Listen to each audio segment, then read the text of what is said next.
Hello viewers, আসসালামু আলাইকুম ওয়া রাহমাতুল্লাহি ওয়া বারাকাতুহু। মাগফিরাত। আজকে আমরা আছি খড়মপুর হযরত কল্লা শহীদ রহমাতুল্লাহ আলাইহির মাজার জিয়ারতে। তো সম্পূর্ণ ভিডিওটা দেখতে থাকুন, আশা করি ভালো লাগবে। ব্রাহ্মণবাড়িয়া আমাদের একটা নাতে রাসূলের প্রোগ্রাম ছিল, সেখান থেকে আমরা চলে গেলাম হযরত কল্লা শহীদ রহমাতুল্লাহ আলাইহির মাজার জিয়ারতের উদ্দেশ্যে। আপনারা দেখতে পারতেছেন, এটা হলো হযরত কল্লা শহীদ রহমাতুল্লাহ আলাইহির মাজারের ঢোকার মূল গেট।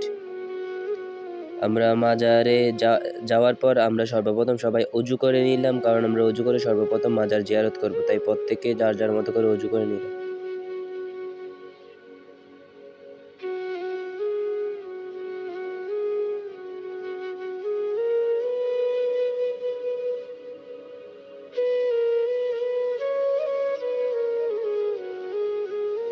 অজু শেষ করে আমরা এগুচ্ছি মাজারের দিকে। আমরা এখন মাজার জিয়ারত করব। মাজার জিয়ারত করার পরে আমরা ওইখানের প্রত্যেকটা জায়গা আপনাদেরকে ঘুরে দেখাবো। আমরা মাজারের ভিতরে যাচ্ছি। আগে আমরা মাজার জিয়ারত করব, তো আপনারা সম্পূর্ণ ভিডিওটা দেখতে থাকুন।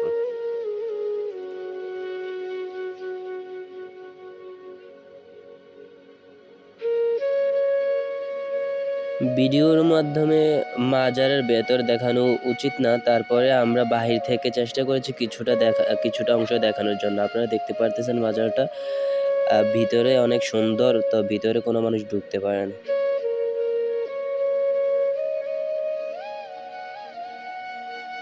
এটা হলো হযরত কল্লা শহীদ রহমতুল্লাহ আলাইহির মাজার।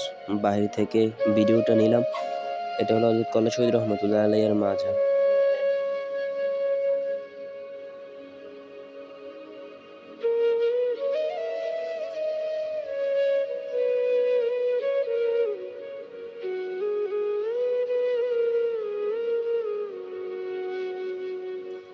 এটা হলো মসজিদ। মসজিদের ভিতর বাহির অনেক সুন্দর। আপনারা গেলে বুঝতে পারবেন যে মসজিদটাও অনেক সুন্দর। আপনারা যদি যান তাহলে দেখবেন। মসজিদটা অনেক বিশাল একটা এরিয়া নিয়ে, দোতলা। তো এটা হলো হযরত কল্লা শহীদ রহমতুল্লাহ আলাইহির মাজারের মসজিদ। আর এটা হলো মানে খানেকার মতো, যেখানে শুধু বছরে একবার খোলা হয় শবে বরাতের নামাজ পড়ার জন্য, আর বাদবাকি বছর সারা বছর এটা বন্ধ থাকে। এটা হলো হযরত কল্লা শহীদ রহমতুল্লাহ আলাইহির মাজারের মূল ডেক, অনেক বড় ডেক। এই ডেকটা আমার কাছে অনেক ভালো লাগে।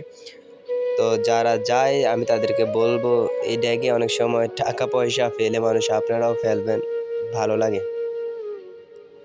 এটা হলো হযরত কল্লা শহীদ রহমতুল্লাহ আলাইহির মাজারের কূপ। কূপ যেখানে উনি পানি সংগ্রহ করতেন, মানে মানুষ পানি সংগ্রহ করতো। এটা হলো কূপ। এখন এটা বন্ধ হয়ে গেছে, তারপরে অনেক ভালো লাগে কূপটা দেখলে।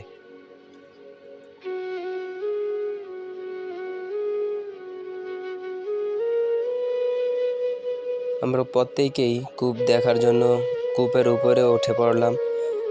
ভেতরের দিকে তাকিয়ে সত্যি অবিশ্বাস্য, অনেক নিচু নিচু এটা, কিন্তু এটাকে ময়লা করে ফেলছে, যে কারণে আপনাদের সামনে আমরা কূপের ভেতরটা দেখাতে পারলাম না।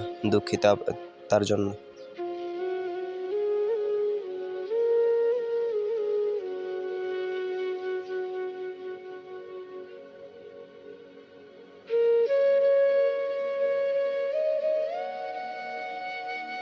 এটা হলো হযরত কল্লা শহীদ রহমতুল্লাহ আলাইহির মাজারের পুকুর, যেখানে আপনারা গেলে আপনারাও গোসল করতে পারবেন। এখানে প্রত্যেক মানুষ গোসল করে, আপনারাও গোসল করতে পারবেন। তো সবকিছু ঘোরার পর আমরা চললাম হযরত কল্লা শহীদ রহমতুল্লাহ আলাইহির মাজারের যে ওনার যে কল্লা মোবারক যেখানে পাওয়া গেছে ওই জায়গায়। এটা কল্লা শহীদ রহমতুল্লাহ আলাইহির মাজার থেকে প্রায় 5-10 মিনিটের রাস্তা। আপনারা গেলে অনেক ভালো লাগবে। আমি বলবো যে আপনারা প্রত্যেকেই হযরত কল্লা শহীদ রহমতুল্লাহ আলাইহির মাজারের গাছের কাছে যাবেন।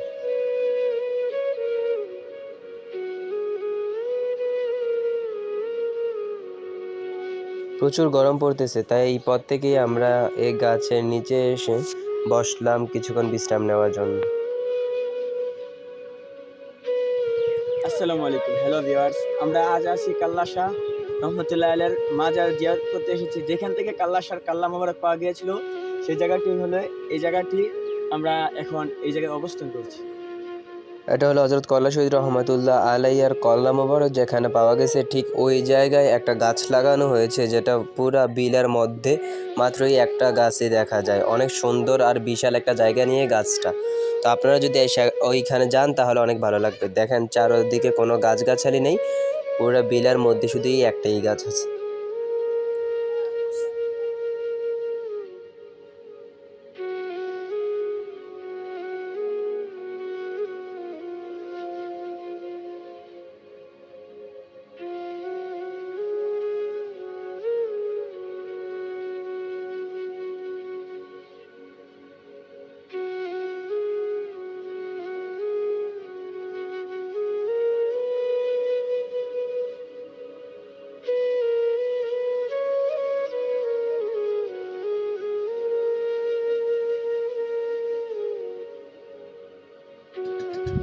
আজকে আমরা আসলাম হযরত শাহ কল্লা শাহ মাজার শরীফ জিয়ারত।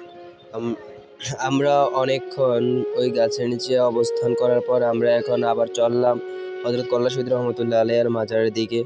তো আমরা প্রত্যেকে একটা নৌকা নিয়ে নিলাম, নৌকা দিয়ে আমরা চললাম হযরত কল্লা শহীদ রহমতুল্লাহ আলাইহির মাজারের দিকে।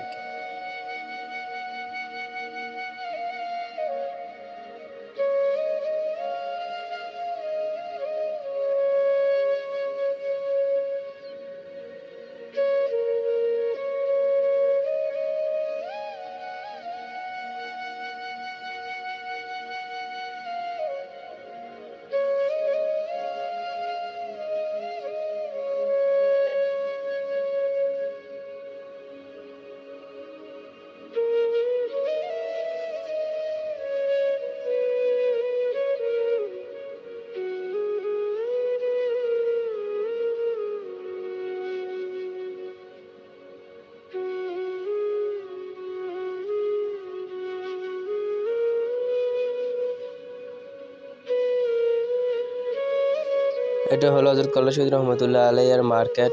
এখানে আপনারা 99 টাকার দামের অনেক কিছু পাবেন। আমরা এখানে মার্কেটে কিছুক্ষণ কেনাকাটা করার পরে আমরা বাড়ির উদ্দেশ্যে রওনা হলাম। আমরা চলে যাচ্ছি এখন বাড়ির দিকে। তো অবশেষে আমরা বাড়ির দিকে রওনা হলাম। আপনাদের ভিডিওটা যদি ভালো লাগে তাহলে আপনারা আমাদের ইউটিউব চ্যানেলটা সাবস্ক্রাইব করে আমাদের পাশে থাকবেন। আসসালামু আলাইকুম ওয়া রাহমাতুল্লাহি ওয়া বারাকাতুহু।